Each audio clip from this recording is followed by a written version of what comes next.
Hello there, and welcome to the Sleepy Spacetime channel. Tonight, we'll be exploring the inner cosmos. We spend so much time looking outward to the stars, to the vast, silent stretches of the universe.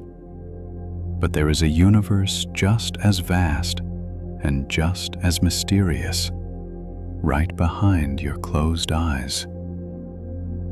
We often think of our own minds as places of noise, a tangled forest of to-do lists and worries from the day. But beneath that canopy, on the quiet forest floor, there are simple, gentle truths. The science of psychology is not just about problems. It is also the study of our resilience, our softness, and our deep, fundamental need for rest. It is the story of why a kind word can change our day, and why our brains are literally built to seek comfort, connection, and calm.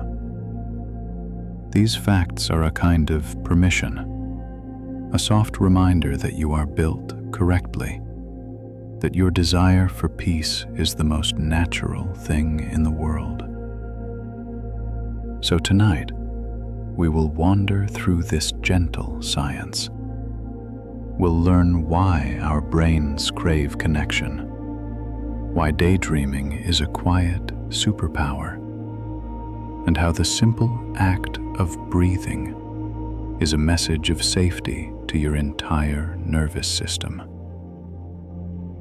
We will find the profound comfort in knowing thyself. If you enjoy these quiet journeys and these soft stories from science, I invite you to like and subscribe. It helps this little beacon of calm reach just one more sleepy soul at a time. But for now, that doesn't matter. For now, just let your eyes grow heavy. Feel the tension leave your shoulders as you settle into the surface beneath you. Let your mind soften. Let's begin. Tonight, we begin our journey in the safest place we can ever know, our own body. It is not a machine built for stress. It is a garden built for balance, a quiet landscape of sensation and wisdom that has been with you since your very first breath. We will not try to control this place. We will simply visit. We will simply listen.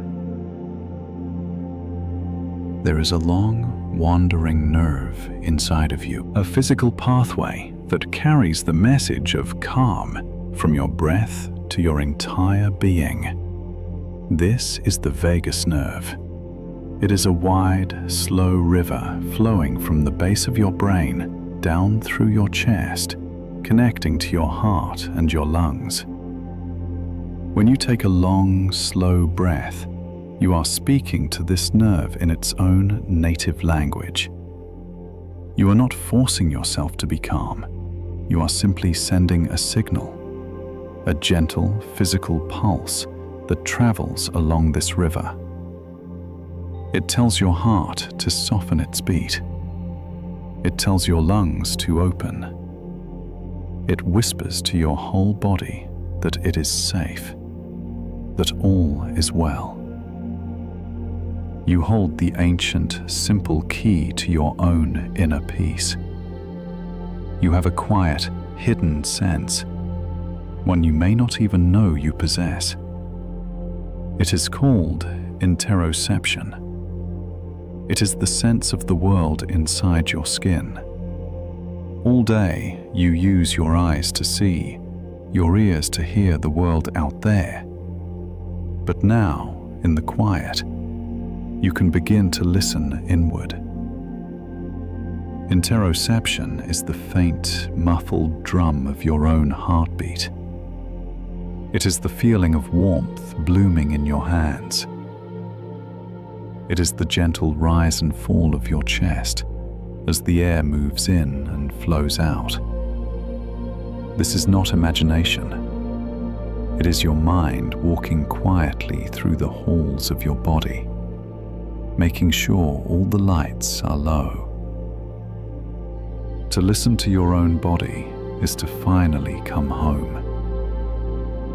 Your body has two great, simple modes.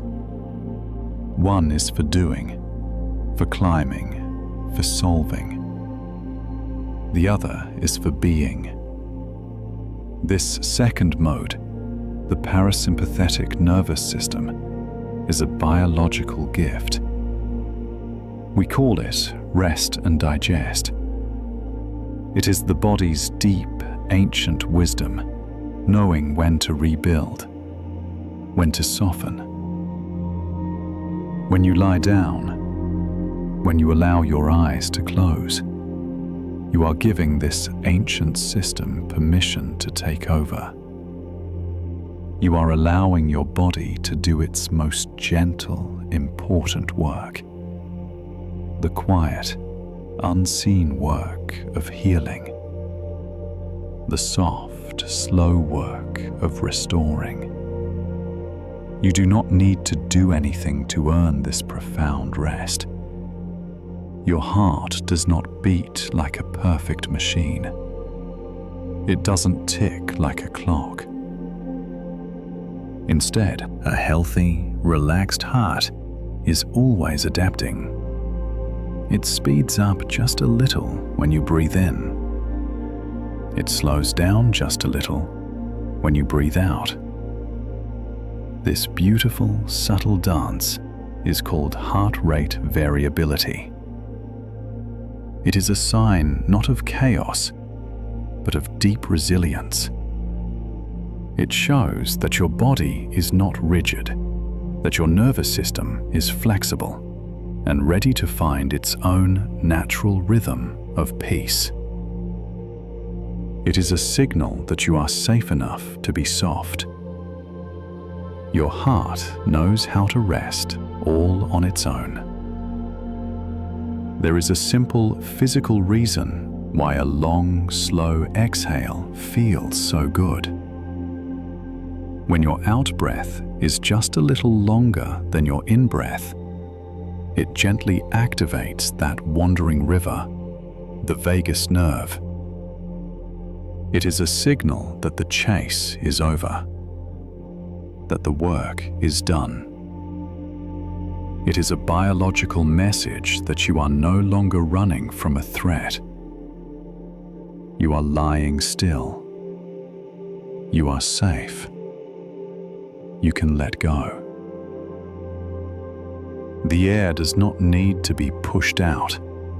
It simply leaves. It dissolves. Every exhale is an invitation to let go of just a little more.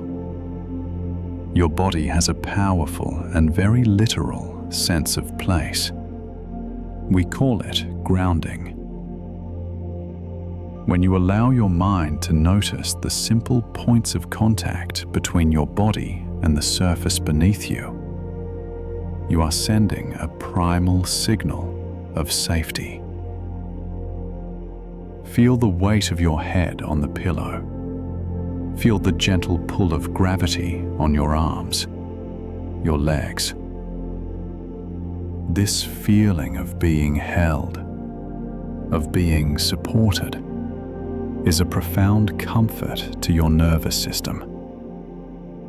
It is the feeling of the solid earth beneath you. It reminds your body that you are not falling.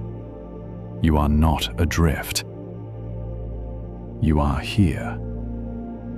You are held. It is safe to be still when you know you are supported. Your skin is an organ of peace. It is your oldest and largest line of communication with the world. and it is listening always. The feeling of a soft blanket, the gentle warmth of the air, the lack of anything sharp or cold or sudden. These are all signals of comfort. Your skin reports back to your brain. All is calm. The perimeter is secure. There is no danger here. This is why a gentle touch, or even the feeling of your own warm hands, can be so deeply soothing. It is your body's first language. You are wrapped in a quiet cloak of sensation, and it is telling you you are safe. Your mind is a powerful storyteller, so powerful that your body believes the stories it tells. To your nervous system, a vividly imagined piece is just as real as a physical one. When you imagine a quiet place, a calm blue light, or the feeling of sinking into soft sand, your body begins to live it. Your muscles do not know that the peaceful beach is only in your mind.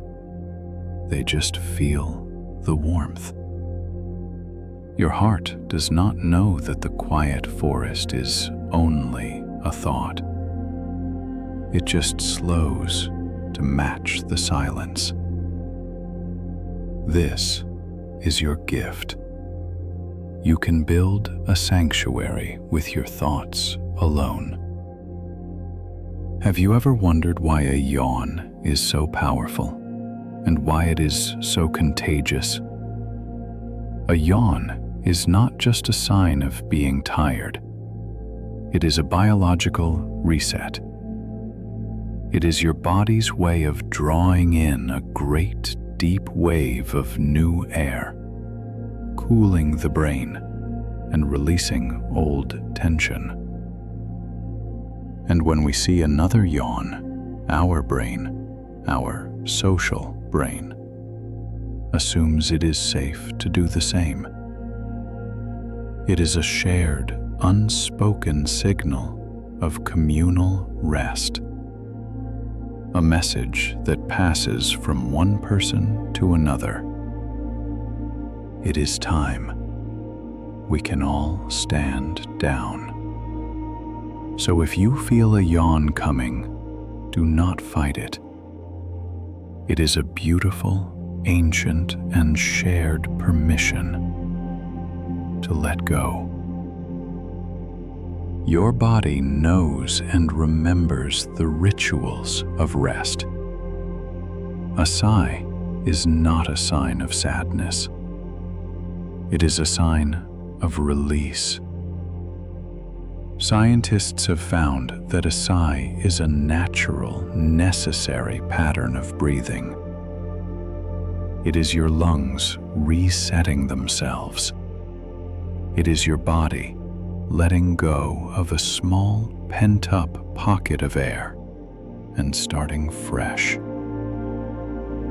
Like a gentle wave that rises and then spills onto the shore, washing the sand clean. A sigh is the sound of a small burden being set down. It is the body's way of saying, "And now we can relax."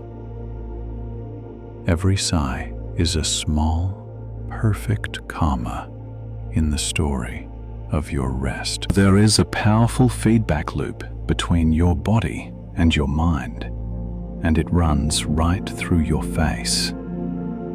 Even the memory of a smile, the physical act of softening the muscles around your eyes and your mouth, can send a gentle signal back to your brain.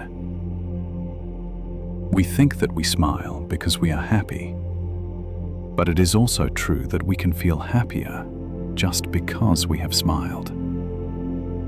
So now, in the dark, you can let go of the day's expressions. Let your jaw soften. Let the space between your eyebrows grow wide and smooth. This is the face of someone who has nothing to do. This is the face of peace. Your own expression can be a gentle guide back to calm. The simple act of tensing a muscle and then letting it go is a profound lesson in the art of release. Try it without moving. Just think of the muscles in your hand and for a moment, clench them into a fist. Feel the energy, feel the tension. And now just let it all dissolve. Feel the difference. That feeling of dissolving is what your body craves. This is progressive relaxation. It is a way of reminding your muscles what it truly feels like to be at rest. You are teaching your body the difference between holding on and letting go. You are learning how to simply be. We leave the physical harbor of the body now and drift upward into the vast, quiet attic of the mind. We often think of the mind as a busy place, a place of lists and plans and noise. But beneath that surface chatter, there is a deeper machinery at work. It is silent, it is slow, and it is always working in your favor. For a long time, we believed that the adult brain was fixed, like a statue carved in stone. But we were wrong. Science has given us a beautiful new word: neuroplasticity. It means that your brain is not stone, it is clay. It is a living landscape constantly reshaping itself based on what you think and what you feel.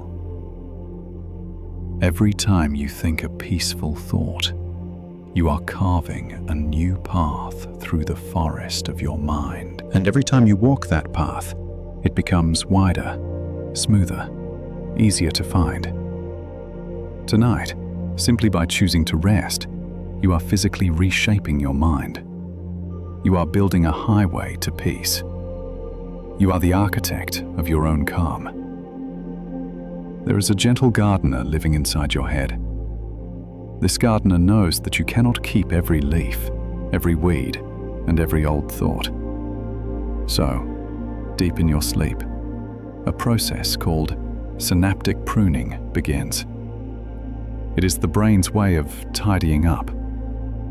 It looks at the connections you haven't used in a while, the worries that no longer serve you, the details that simply take up space, and it gently snips them away.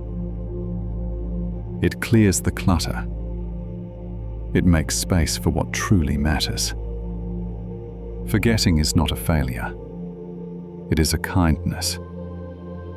It is the mind's way of putting down the heavy baggage so you can travel light.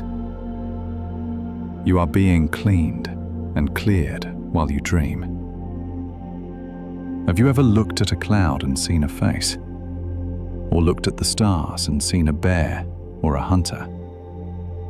This is a phenomenon called pareidolia. It is your brain's deep, ancient desire to find meaning. Your mind does not like chaos. It does not like the random void. So, it acts as a loom, weaving stray threads into a picture. It is always looking for the familiar.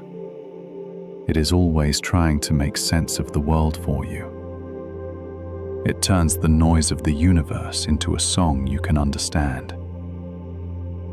Even now in the dark, your mind is looking for patterns of safety and finding them in the rhythm of your breath and the softness of the night. Your mind is a storyteller, turning the chaos into a quiet home. When you stop focusing, when you stop doing and just let your mind wander. You are not turning off. You are switching to a different engine. Scientists call this the default mode network. It is the brain's screensaver. It is a soft, drifting state where you are not here and not there. You are everywhere. In this mode, your brain gently sorts through the past. It flirts with the future. It connects ideas that usually never meet. This is the birthplace of daydreams.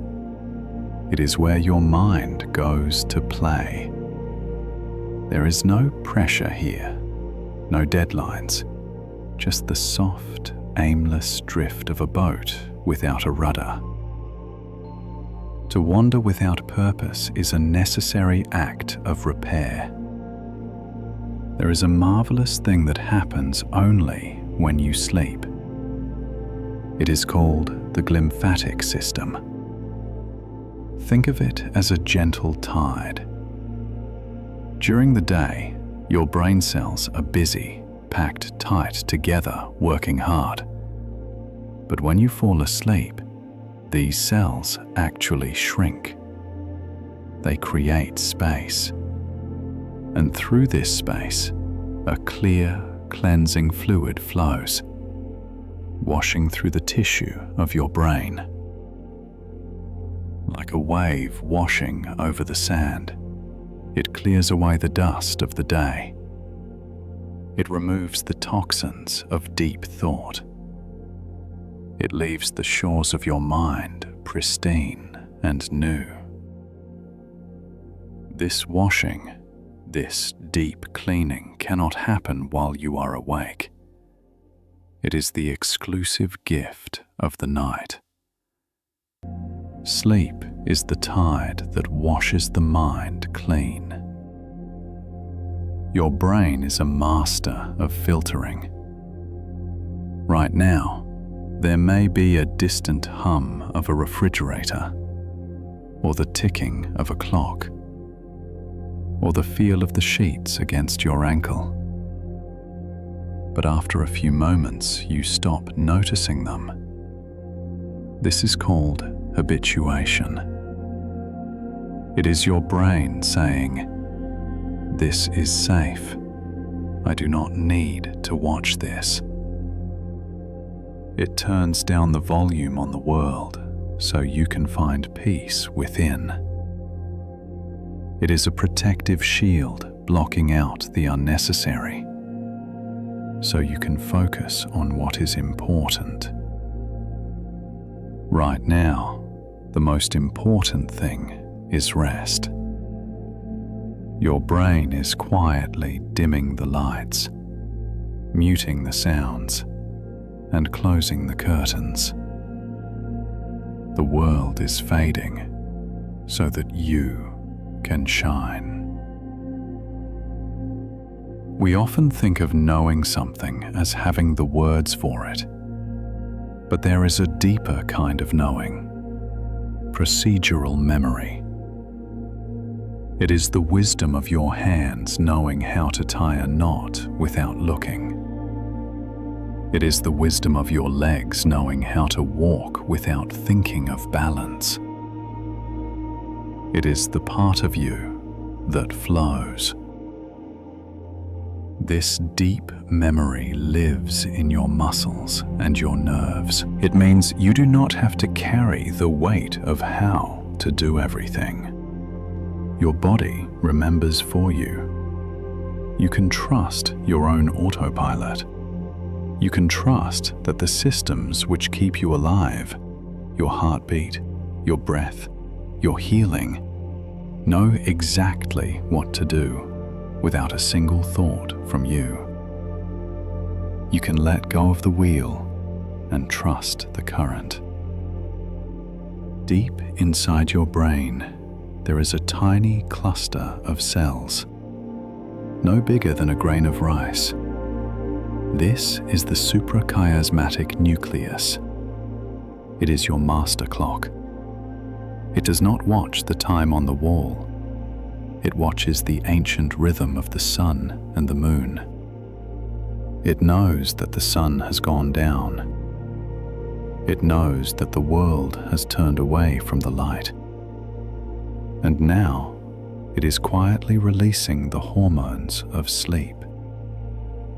It is conducting a symphony of chemistry, slowing down your metabolism, lowering your temperature, preparing you for the voyage of the night. You are not separate from nature. You are synced with the turning of the earth itself. You are a timepiece wound by the stars. The human brain has a negativity bias. It tends to notice the danger, the worry, the sharp edge. This sounds stressful, but let us look at it differently. This bias is a sentry. It is a guard standing at the gate, trying to keep you safe. It worries so you don't have to. But right now, in this safe room, in this quiet moment, you can thank the sentry. You can tell this part of your mind, I see you.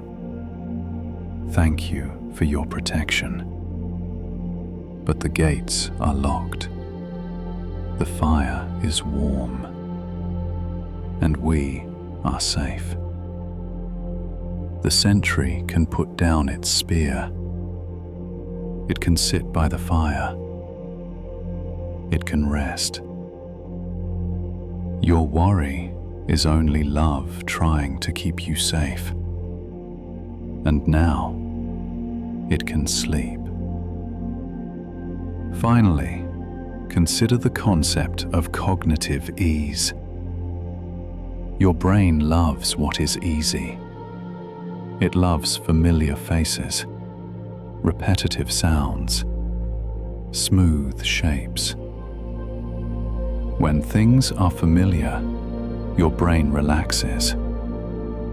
It signals that there are no surprises here.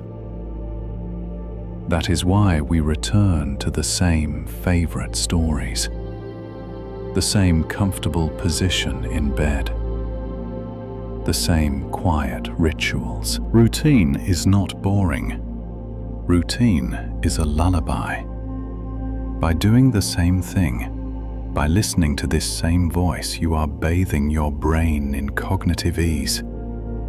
You are telling it, you know this place. You have been here before. It is safe to close your eyes. Familiarity is the softest pillow for the mind. We drift now from the machinery of the mind to the waters of the heart.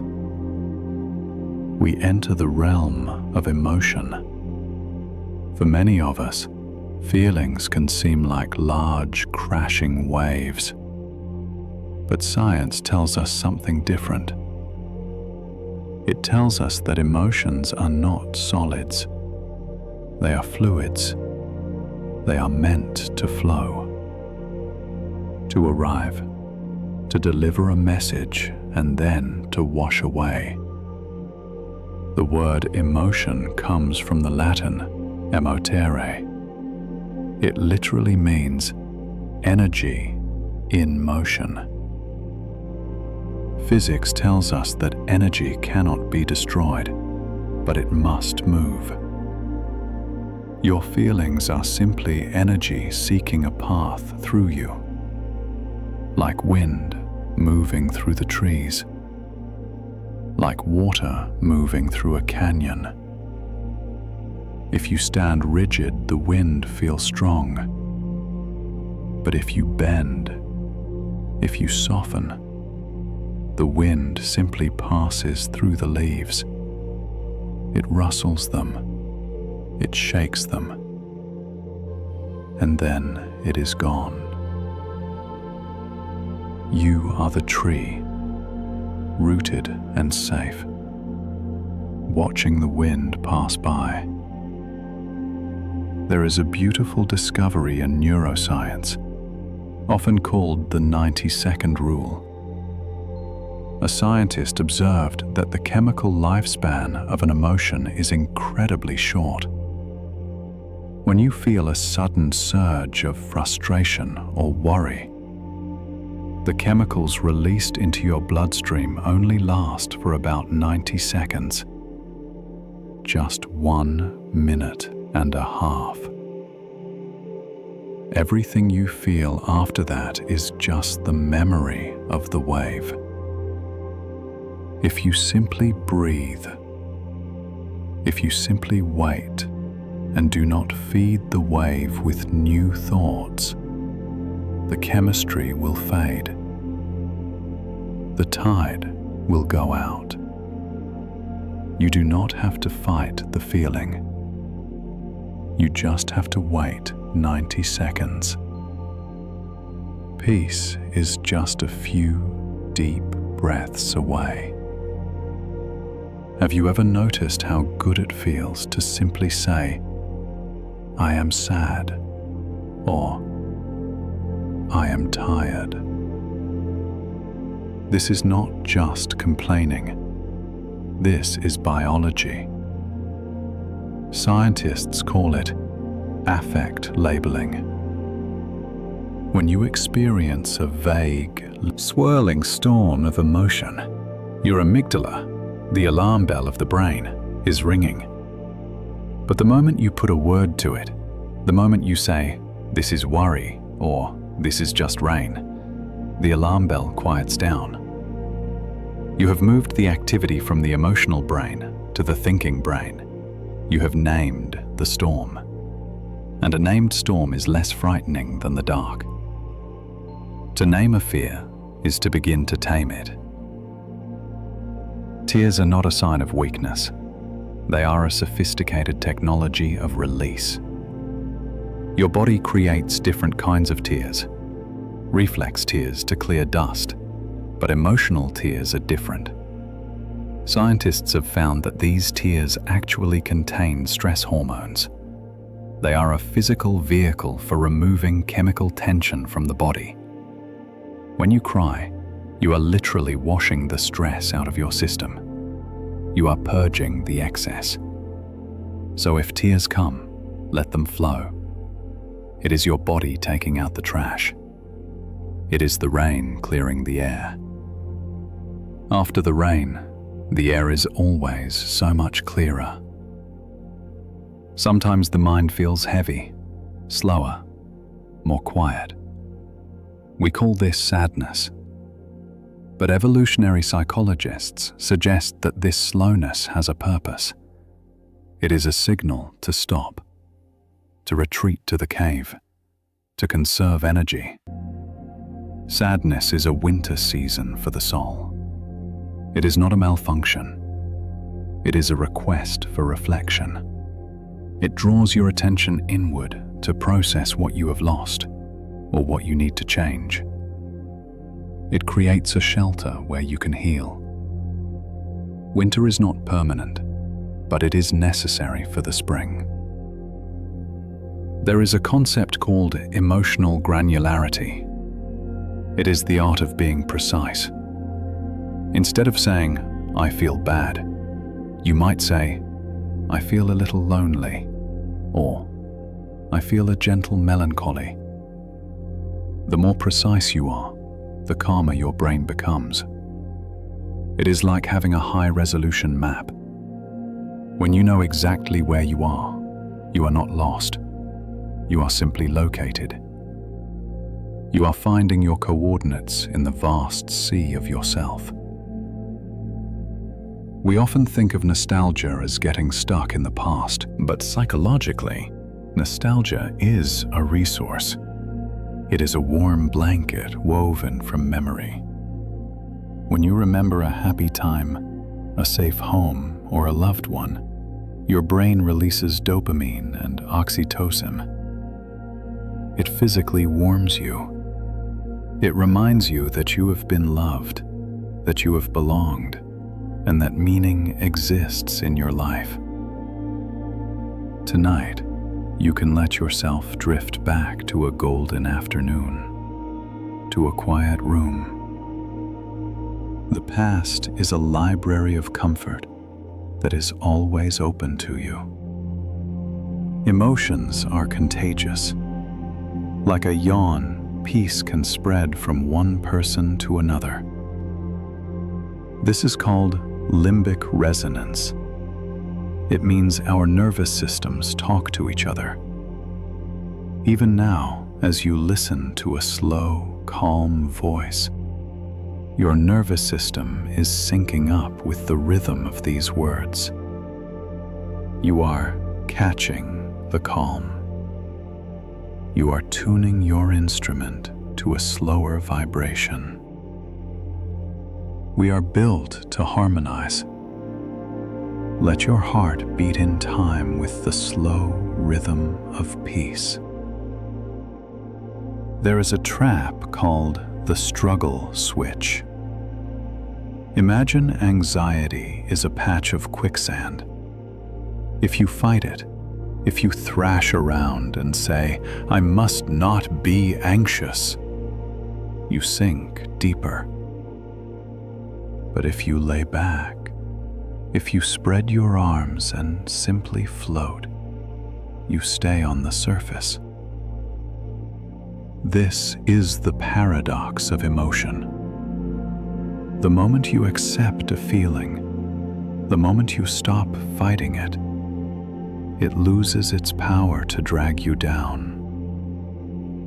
You can say to the feeling, "You can be here. I am big enough to hold you." To float is to survive. Your feelings are data. They are not directives. Just because you feel fear does not mean you are in danger. It just means your internal weather station has detected a cloud. Just because you feel lonely does not mean you are alone. It is just a signal to reach out. You can look at these feelings like instruments on a dashboard. They are giving you information. But you, the deep, wise you, are the one driving the car. You can look at the dial, nod your head, and keep driving slow and steady into the night.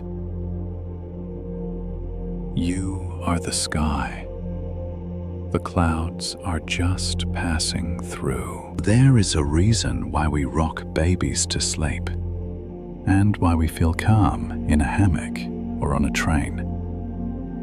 Rhythmic movement is a primal language of safety. It mimics the heartbeat of the mother. It mimics the gentle walking of our ancestors. If you feel unsettled, you can create this rhythm even in stillness. A slow breath in, a slow breath out. The rise and the fall, the tide coming in, the tide going out. You are rocking your own nervous system with the rhythm of your life. You are being held by the rhythm of the universe. Finally, remember the peak end rule. Our brains do not remember every moment of an experience. We mostly remember how it ends. So tonight, let us choose a beautiful ending. Let us choose to end the day not with a worry, but with a release. Let the final note of your day be one of softness. Let the final thought be one of kindness to yourself. If you end the day in peace, your mind will carry that peace into the archives of your memory. The day is done. The story is finished. And the ending is a happy one. We have journeyed deep inside, into the body and the mind. But now we look outward, to the invisible threads that tie us to one another. We often feel that we are islands, solitary, separate. But science tells a different story. It tells us that we are woven together, that our brains and our hearts are radios, constantly broadcasting and constantly receiving the signal of us. Deep in your brain, there are special cells called mirror neurons. They are the biological seat of empathy. When you watch someone else smile, these neurons light up in your own brain, as if you were smiling. When you see someone relax, your brain mirrors that rest. You do not just see others, you gently become them. This means that the barrier between you and the world is softer than you think. You are built to reflect the light of others, and they are built to reflect yours. We are all mirrors, shining light on one another. There is a phenomenon known as physiological synchrony. When two people trust each other, or when they simply sit together in a quiet room, something magical happens. Their heartbeats begin to sync up. Their breathing finds a shared rhythm. Without saying a word, your body adjusts its tempo to match the person beside you. It is a silent dance of biology.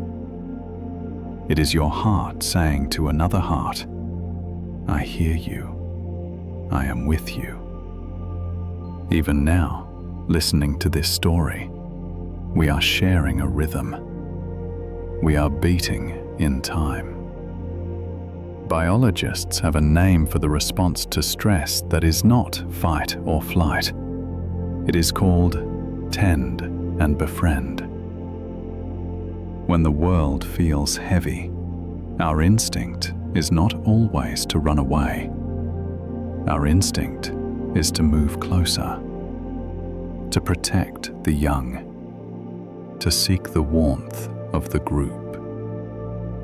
This instinct releases oxytocin, the hormone of cuddling and calm. It turns fear into connection. It reminds us that the safest place in the wild is not away. It is together. Safety is found in the circle of others. Have you ever watched a flock of starlings dancing in the sky? Thousands of birds turning and diving as one giant cloud. This is called a murmuration. Scientists have found that there is no single leader. Each bird simply pays attention to the 7 birds nearest to it. They trust their neighbors. If one turns, they all turn. They move as one great fluid organism.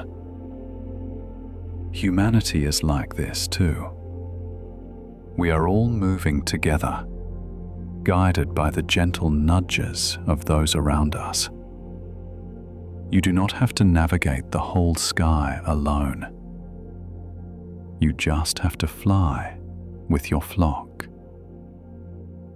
You are part of a beautiful, moving whole.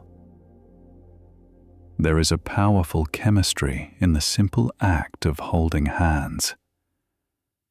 Studies show that when we hold the hand of someone we trust, the brain's response to trouble quiets down.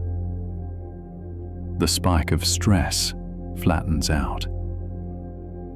The hand of another acts as a literal buffer. It shares the load. Your brain interprets that touch as a message.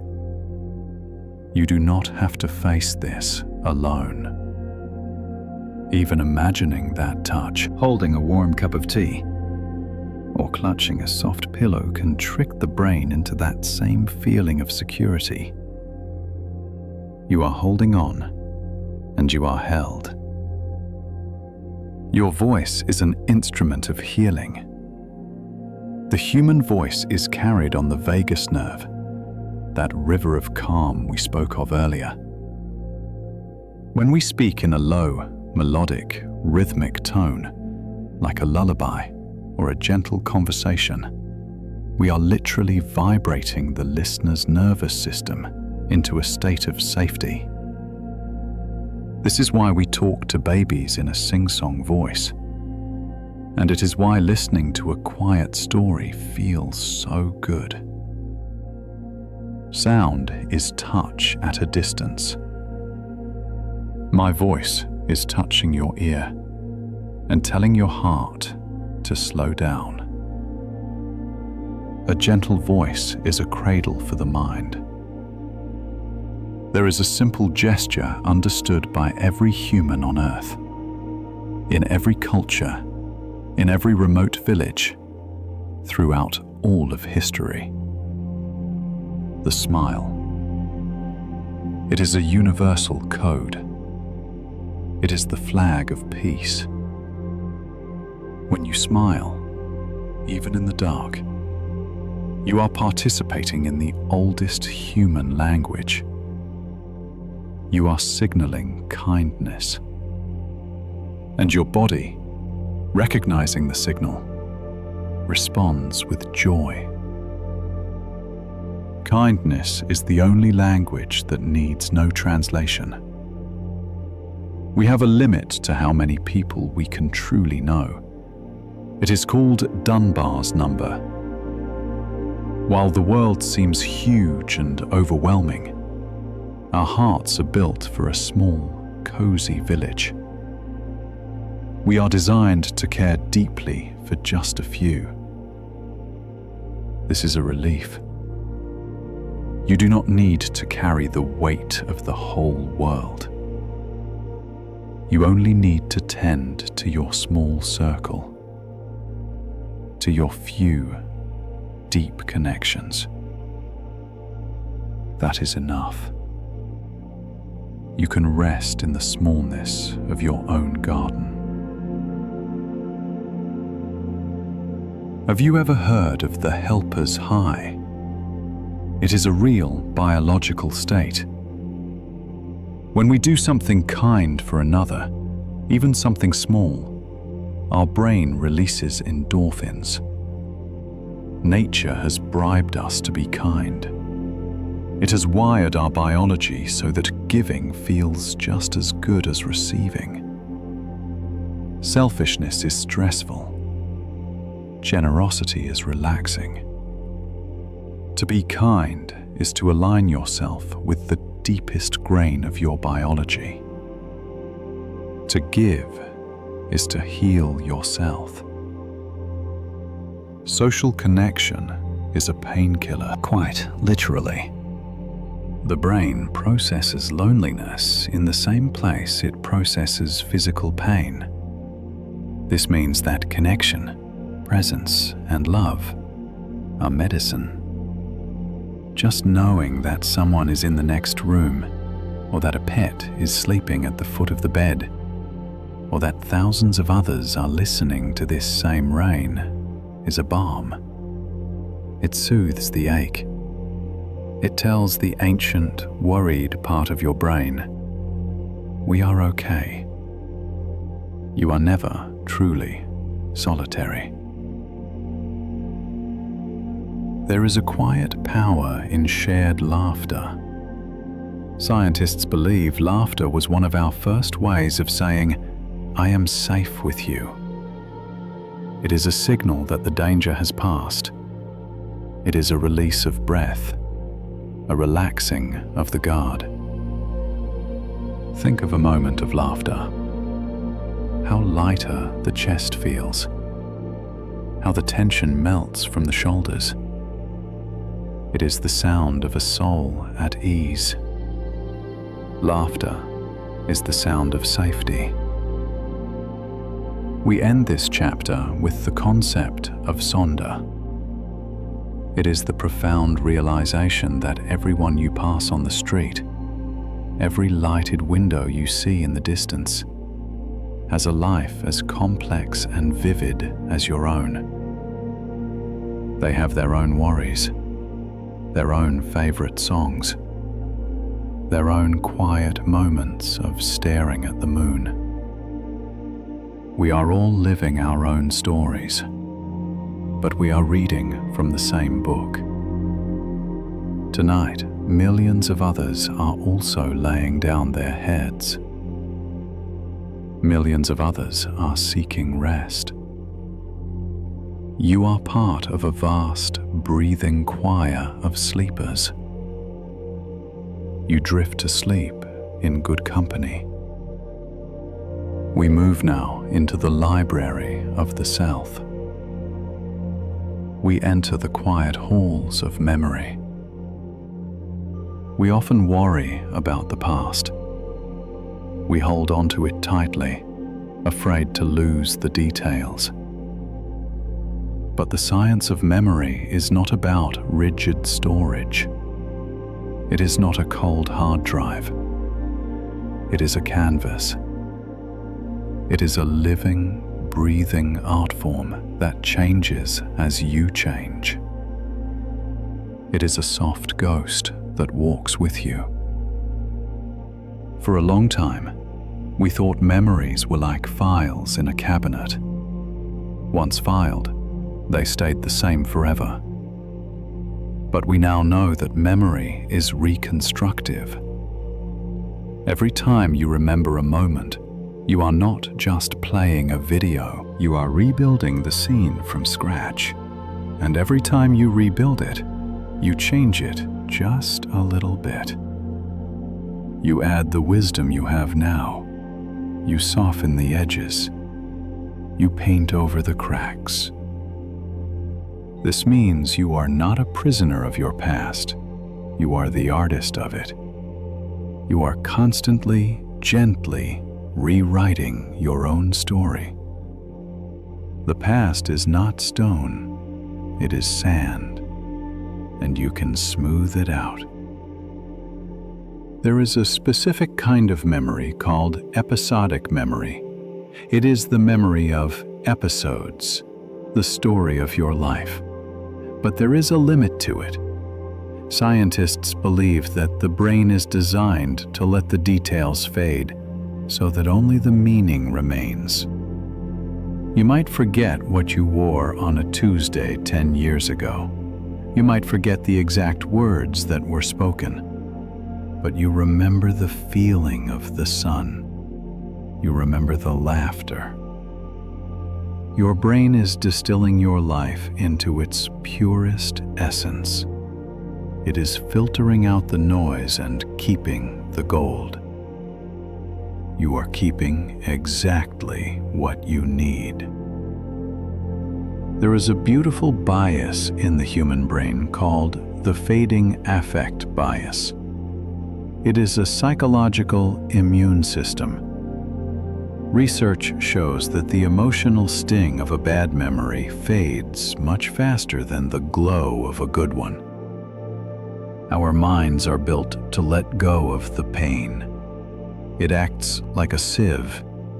It holds on to the joy and lets the sorrow slip through the holes. Over time, the difficult mountains you climbed turn into soft rolling hills in the distance. The brain wants you to be happy. It is working slowly and quietly to polish your history. Time is a gentle healer. Have you ever smelled a familiar scent? Rain on hot pavement or old paper or a specific flower, and felt yourself instantly transported back in time? This is the Proust phenomenon. Your sense of smell is the only sense that bypasses the logic centers of the brain and goes straight to the emotional core. It is a direct line to the heart. It reminds us that our deepest memories are not thoughts.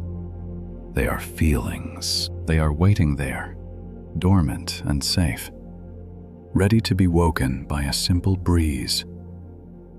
The past is never far away. It is just a breath away. There is a theory that we possess a psychological immune system. Just as your body heals a cut, your mind heals regret. When we make a choice, even a difficult one, our brains immediately begin to rationalize it, to find the silver lining, to weave it into the story of why this was good. We are built to find peace with the paths we have chosen. We are built to synthesize happiness.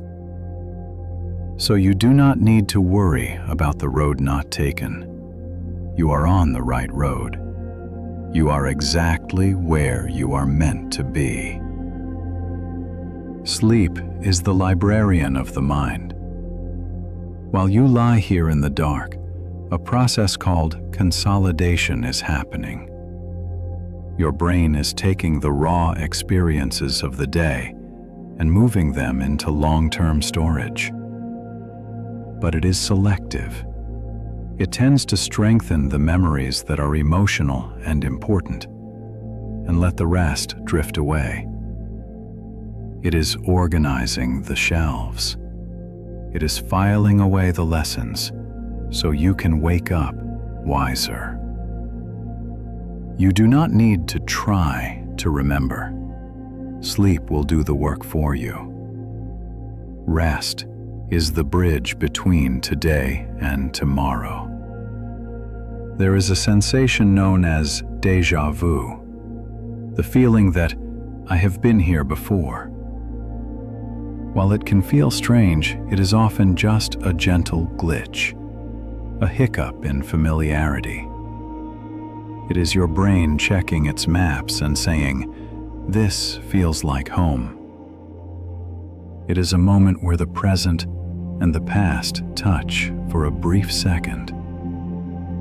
It is a reminder that your life is full of patterns, that you are moving through cycles, and that even the new can feel familiar. You are walking on paths you have known forever. Psychologists talk about a state called flow. It is when you are so immersed in what you are doing, painting, running, reading, that time seems to disappear. You lose your sense of self. You become the action. In this state, there is no past. There is no future. There is only the now. This is the closest we get to timelessness, and sleep is the ultimate flow state. It is the release of the clock. It is the release of the calendar. In the deep ocean of sleep, there is no time. You are floating outside of time. There is a concept called the Zeigarnik effect. It says that our brains hold on to unfinished tasks. We remember what is incomplete. This is why a to-do list can keep you awake. But there is a simple hack. You do not need to finish the task to find peace. You simply need to write it down, to make a plan.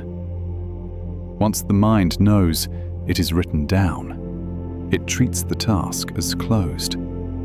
It lets go. So, if a thought comes, imagine writing it on a leaf and placing it in a stream. Watch it float away. It is handled. You can close the book and rest. We possess a marvelous ability called prospection. It is the ability to travel forward in time in our minds, to imagine the future. Anxiety uses this tool to imagine worry, but you can use it to imagine peace. When you visualize yourself waking up refreshed, when you imagine a calm morning, your brain begins to lay the track for that reality. You are sending a scout ahead to prepare the way. You are building a sanctuary in tomorrow, so it is ready when you arrive. The future is a soft place waiting for you. As we age, something wonderful happens. It is called the positivity effect. Studies show that as people get older, they tend to pay more attention to positive faces and positive memories. The brain, in its wisdom, begins to filter out the negative. It realizes that life is short and that joy is the only thing worth holding. We do not just get older, we get lighter, we get softer. We learn to carry only what we love. You are growing toward the light. Finally, consider the concept of the specious present. It is the idea that the present moment is not a razor-thin line. It is a duration, a breadth. It is a saddle in time where we sit. The past is just a memory. The future is just a dream. The only thing that is truly real is this breath and this one. You cannot be anywhere else. You are safe here, in the only moment that exists, the eternal, quiet now. Here, there is only peace. We have explored the body, the mind, and the past. Now we look at the seeds of the future. We look at the science of growth.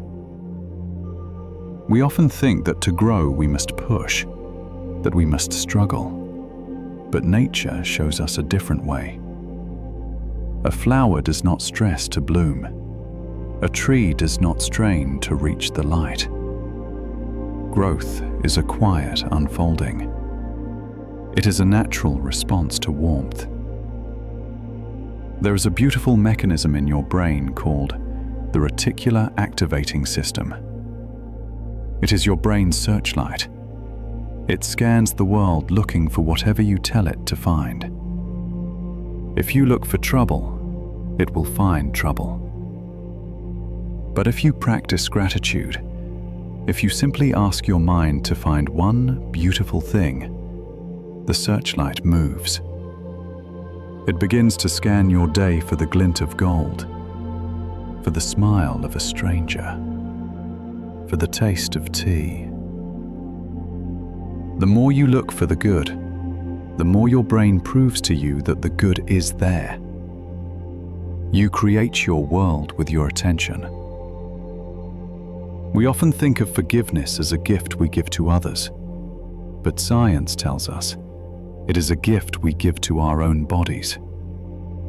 Holding on to anger is a state of physical tension. It keeps the heart rate high.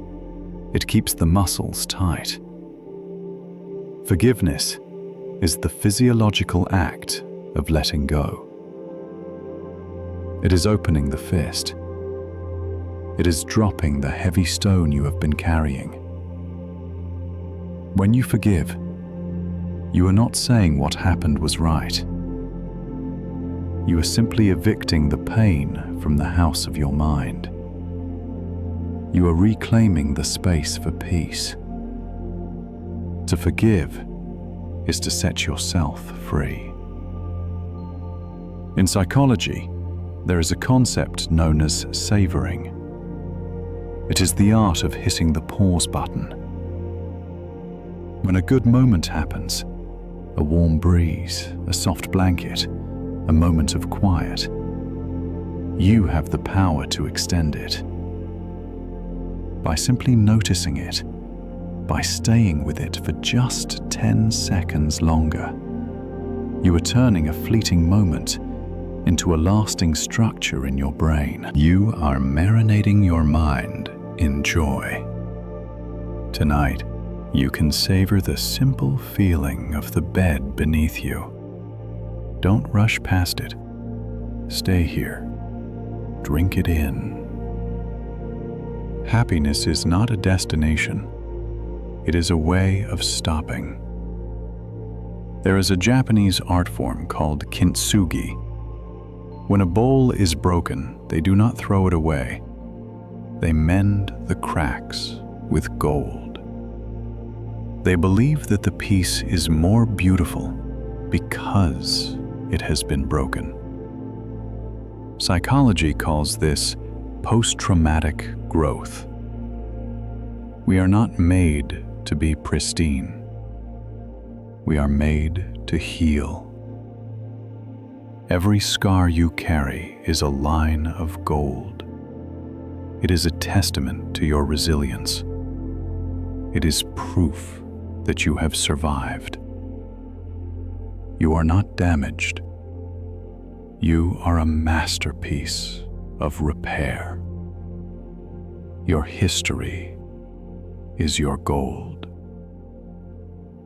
Scientists have studied the feeling of awe, the feeling you get when you look at the stars or a vast ocean. They found that this feeling physically reduces inflammation in the body. Awe is a biological reset. It reminds the brain that we are small. And if we are small, our problems are small too. Awe dissolves the ego and connects us to the whole. Even now, you can feel awe at the simple miracle that you are breathing, that your heart is beating without you asking it to. You are part of a vast and beautiful mystery. There is a gentle truth about self-compassion. Many of us believe we need to be hard on ourselves to be better. But the brain reacts to self-criticism as a threat. It triggers the fight-or-flight response. But when you speak to yourself kindly, when you treat yourself like a dear friend, your body releases oxytocin, the safety hormone. You create a safe environment inside your own head where you can grow. You can say to yourself tonight, you did enough. You are enough. Kindness to yourself is the soil where you grow. There is a theory called broaden and build. It says that negative emotions narrow our vision. They make us focus on the problem. But positive emotions, gentle emotions, broaden our vision. They open our eyes. When you are relaxed, you see more possibilities. You see more paths. By resting now, you are not stopping your progress. You are widening your horizon. You are preparing your mind to see the answers that were hidden in the stress. Peace opens the door to wisdom. Did you know that simply imagining an act of kindness creates the same chemical wash in your brain as actually doing it? This is the power of your imagination. If you lie here and imagine sending love to a friend, or imagine lifting a burden from someone's shoulders, your brain bathes in the glow of that altruism. This is called loving kindness meditation. It is a way of generating your own warmth. You can become a radiator of peace simply by wishing it for others. To wish well for others is to be well yourself. There is a powerful little word that changes the chemistry of the brain. That word is yet. This is the heart of the growth mindset. Instead of saying, "I cannot do this," you say, "I cannot do this yet." It signals to your brain that the door is not locked. It is just closed for the night. It reminds you that you are a work in progress, that tomorrow is a new chance. You do not need to have all the answers tonight. You are still learning. You are still becoming. You are a story that is still being written. We have a deep biological need to connect with nature. It is called biophilia. It is why looking at a tree or listening to rain instantly lowers our blood pressure. We evolved in the wild. The geometric shapes of the city are hard for our brains to process. But the fractal shapes of a fern or a cloud are easy. They fit the patterns of our mind. Even imagining a forest brings you back to your factory settings. You are not a machine. You are a creature of the earth. Return to the wild in your mind and rest. There is a phenomenon called moral elevation. It is that warm, expanding feeling in your chest when you see someone do something good. It is the opposite of disgust. It creates a physical sensation of opening up. It literally warms the chest. It suggests that goodness has a temperature. Tonight, remember a time you saw kindness. Let that warmth return to your chest. Let it expand. Let it fill the room. Goodness is a fire that warms us all. Finally, consider the concept of hope. Psychologically, hope is not wishful thinking. Hope is a cognitive skill. It is the ability to believe that the future can be better than the present, and that you have a role in making it so. Hope is the anchor we throw into tomorrow. It pulls us forward. But for tonight, you can let the rope go slack. You have cast your anchor. The future is held safe. You can drift here, in the calm waters of the present, knowing that tomorrow is waiting, and it will be good. Rest now, and let the current carry you. We have prepared the body. We have quieted the mind. Now we approach the borderland. We stand at the edge of the waking world, looking out into the mist of dreams. We often think of dreams as nonsense, as random noise. But science tells us that this inner world is a busy workshop. It is a theater where you are the writer, the actor, and the audience all at once. It is where your mind goes to speak its own language. There is a magical zone just between being awake and being asleep. It is called hypnagogia. It is the border crossing. In this state, your brain begins to loosen its grip on logic. You might see flashes of color, or hear a snatch of music, or see a face float by. This is not a hallucination. It is your brain shifting gears. It is the moment the logical captain of the ship hands the wheel over to the poetic navigator of the night. Do not be afraid of these strange images. They are simply the opening credits of your nightly film. The show is about to begin. When you enter deep dreaming, a profound safety mechanism clicks into place. It is called REM atonia. It is a biological lock. Your brainstem sends a signal to the motor neurons in your spine.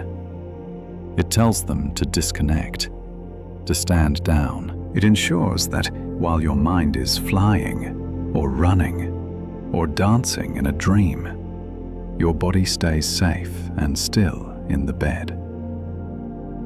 It is nature's seatbelt. It is a firm, protective hug from your own biology, saying, "You can go anywhere in your mind, but I will keep you safe right here." You are anchored so that your spirit can fly. Why do we dream? One beautiful theory is that we dream to forget. Not to forget the facts, but to forget the sting. During REM sleep, the stress chemicals in your brain shut off completely. It is the only time during the 24-hour cycle that your brain is free of anxiety-causing molecules. In this safe, chemical-free zone, your brain replays the difficult moments of the day. It strips away the sharp edges.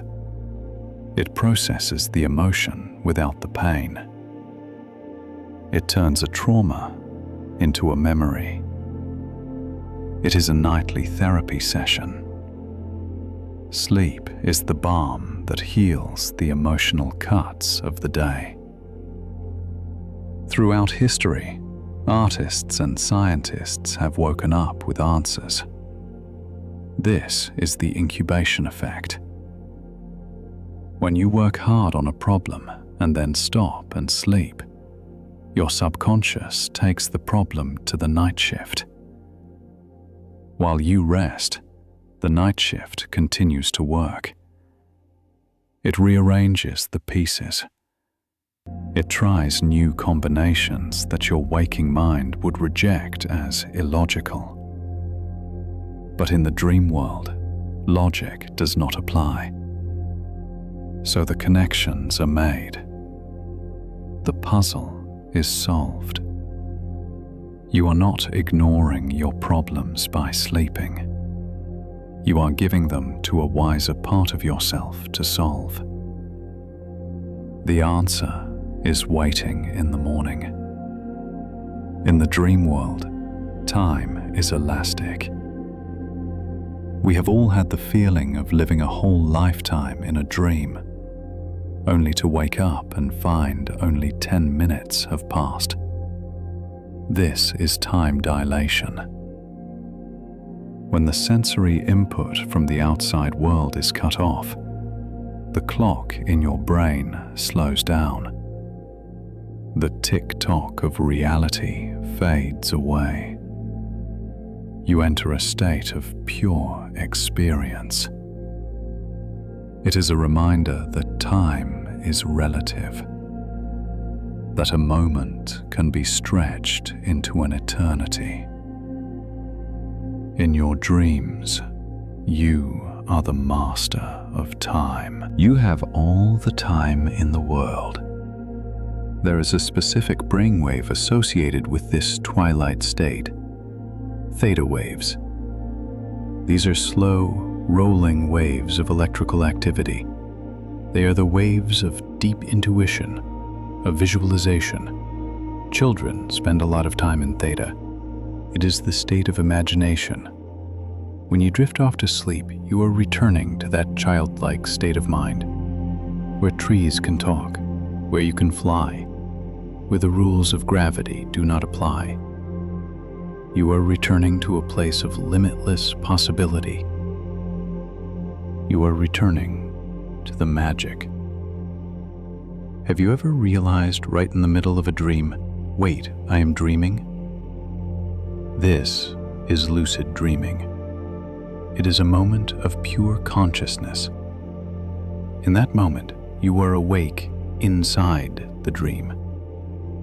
You realize that the scary monster is just your shadow, that the storm is just your thought. And because you know it is a dream, you know it cannot hurt you. You can turn the storm into a gentle rain. You can turn the monster into a butterfly. It is the ultimate lesson. When you wake up to the nature of your mind, you realize you have nothing to fear. You are the creator of your own reality. Your brain has a delete button. During sleep, the connections between neurons actually loosen. This is called synaptic homeostasis. During the day, your brain gets tight, overloaded, noisy. Sleep is the great loosening. It allows the circuits to relax, to reset. It clears the cache. Imagine a chalkboard covered in scribbles from a long day of lessons. Sleep is the eraser. It wipes the board clean so that tomorrow you can have a fresh start. Every morning is a blank page. We often call daydreaming a waste of time, but science calls it constructive internal reflection. When you stare out the window and let your mind drift, you are simulating the future. You are testing out scenarios. What if I said this? What if I went there? It is a flight simulator for life. Your brain is practicing so that when the moment comes, you are ready. So do not feel guilty for drifting. Your mind is packing your parachute. To drift is to prepare. There is a mystery to the content of our dreams. Why do we all dream of falling, of flying, of being lost? Psychologists suggest these are universal themes. They are traces of our ancient history. The fear of falling from when we slept in trees. The joy of flying, the ultimate freedom. When you dream these things, you are connecting to the shared history of humanity. You are dreaming the same dreams that your ancestors dreamed 10,000 years ago. You are not alone in the dark. You are part of the ancient human story. There are little bursts of activity in the sleeping brain called sleep spindles. They look like tight coils of wire on a brain scan. Scientists believe these spindles act as noise-canceling headphones. The more spindles you have, the better you are at sleeping through noise. They are little shields. They block the sound of the car outside or the creak of the house. They tell the sensory part of the brain, do not listen, we are busy resting. Your brain is actively fighting to protect your peace. You are guarded by your own biology. Finally, think of the transition from waking to sleeping. It is an act of trust. You have to let go of control. You have to trust that your heart will keep beating, that your lungs will keep breathing, that the world will still be there when you return. Every night you practice this surrender. You practice the art of letting go. And every morning you are rewarded. You are returned to yourself, renewed. So tonight, trust the process. Let go of the shore. The tide will bring you back, safe and sound. We have arrived at the final shore. We have explored the body, the mind, the heart, and the dream.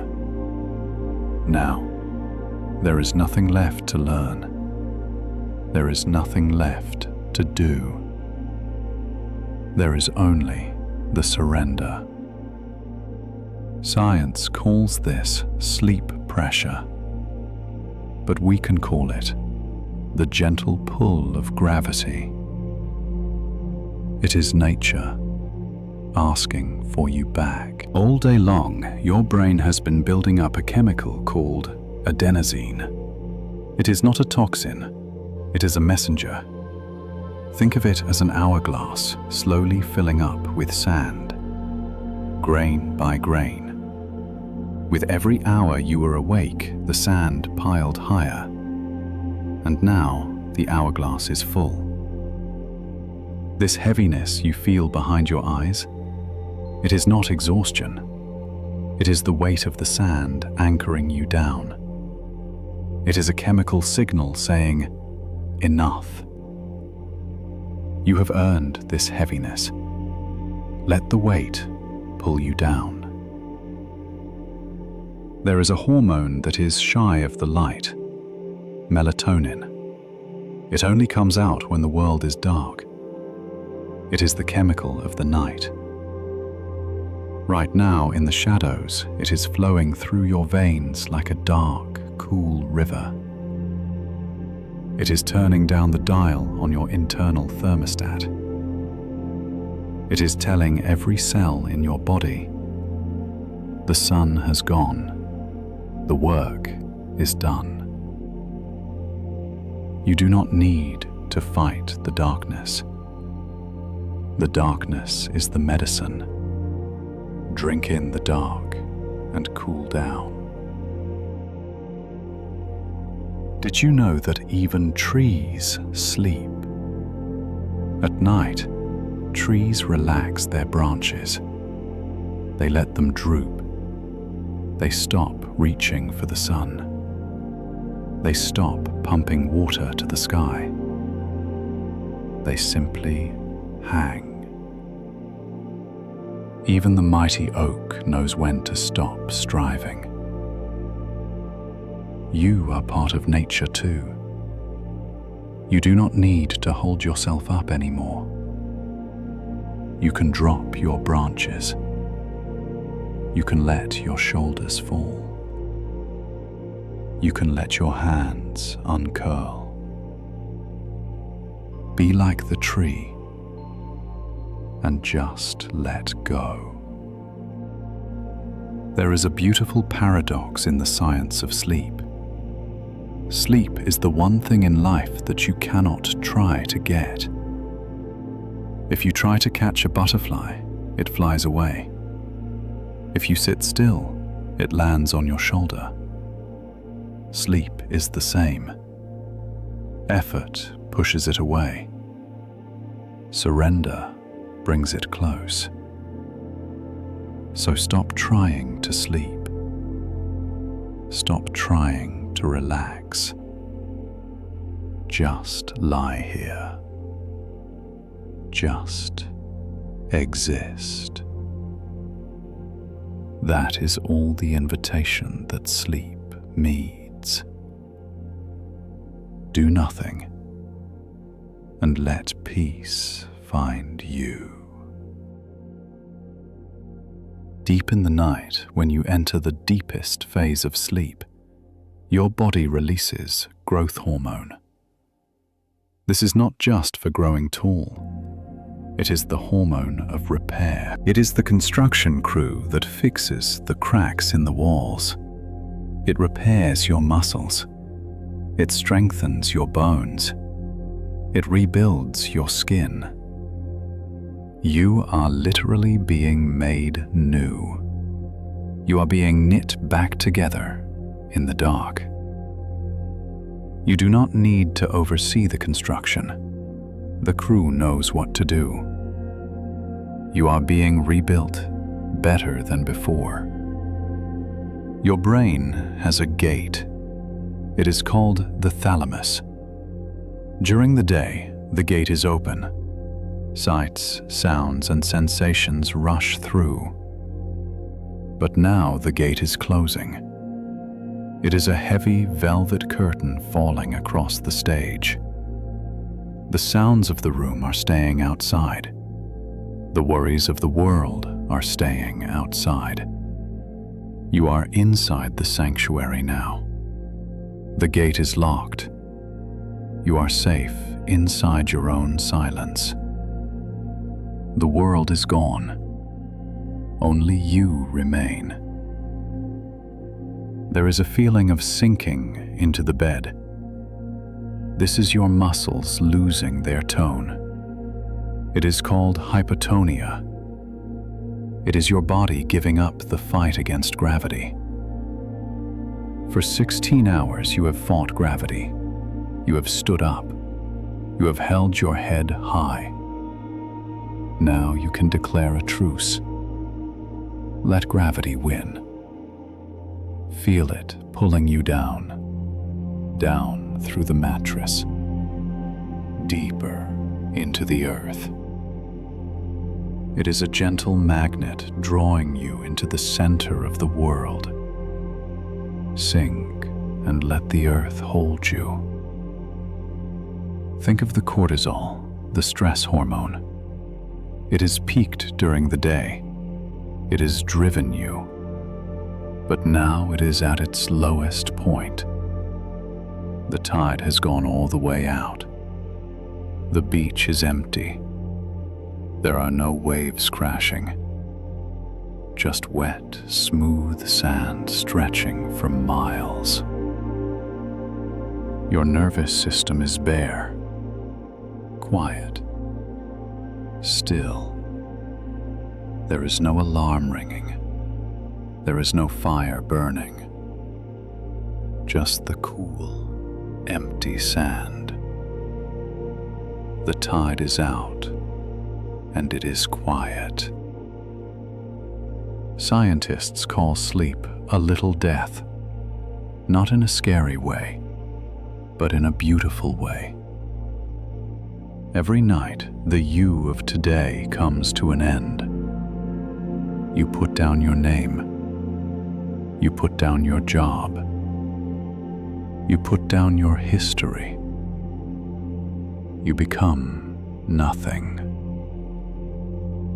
And from that nothing, you are born again in the morning.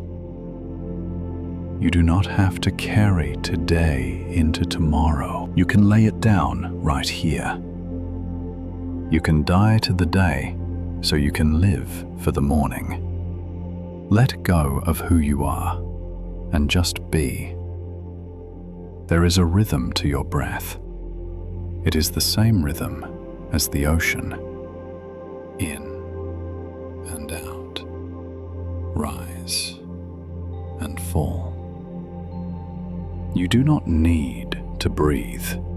The breath breathes you. It is an automatic, ancient wave. Ride the wave. Drift on the surface of your own lungs. You are a boat with no sails and no destination, drifting on the sea of yourself. We spoke of the safety signal. The ultimate safety signal is right here. It is the warmth of the blankets. It is the softness of the pillow. It is the darkness of the room. These are biological proofs.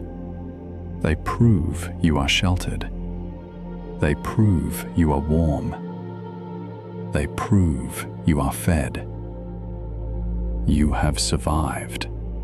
You have made it to the finish line of the day.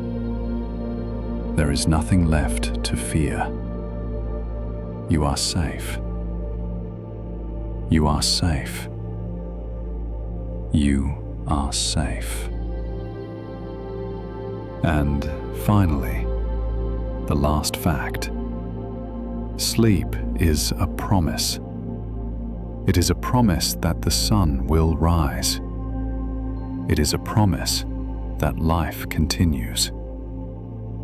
You can close your eyes now. The universe will keep spinning without you watching it. The stars will hold their place. The morning will come. You have permission, deep, total permission to rest.